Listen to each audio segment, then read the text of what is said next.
Round of 16-এ মিশরের বিপক্ষে ৩-২ গোলে জয় পেয়েছে আর্জেন্টিনা, কিন্তু ম্যাচ জিতলেও বিতর্ক যেন থামছেই না। ম্যাচের ৫৮ মিনিটে কাউন্টার অ্যাটাকে আর্জেন্টিনার জালে বল জড়ান মোস্তফা জিকো, তবে ভিএআর চেকের পর মিশরের বক্সে ফাউল ক্লেম করে তা বাতিল করে রেফারি। কিছুক্ষণ পর সেই মোস্তফা জিকো আবারও আঘাত হানেন। ৬৭ মিনিটে গোল দিয়ে ব্যবধান ২-০-তে নিয়ে আসেন এই উইঙ্গার। ম্যাচের শেষ ১৪ মিনিটে ৩ গোল দিয়ে আর্জেন্টিনা কামব্যাক করলেও তীব্র সমালোচনা শুরু হয়ে যায় শেষ গোলটি ঘিরে। মিশরের ডি বক্সে মোহাম্মদ সালাহর পা থেকে বল কেড়ে নেন জুলিয়ান আলভারেজ। পরবর্তীতে এই বল থেকে দেয়া কাউন্টার অ্যাটাকে নিজেদের তৃতীয় এবং শেষ গোলটি করে আর্জেন্টিনা।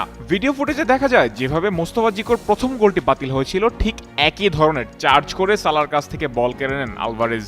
গোলের পর মিশরের কোচ, ম্যানেজমেন্টের স্টাফ ভিএআর চেক নিয়ে কথা বলতে আসলে রীতিমতো কার্ডের বন্যায় ভাসাতে থাকে রেফারি ফাজওয়া লেডিকজিয়ার। মিশরের পেনাল্টি পাওয়ার কথা থাকলেও সেখান থেকেই আসে আর্জেন্টিনার জয়সূচক গোল। কোয়ার্টার ফাইনালের আগে এমন বিতর্কিত ম্যাচের পর তীব্র সমালোচনার মুখে পড়েছে রেফারি সহ পুরো আর্জেন্টাইন ফুটবল দল।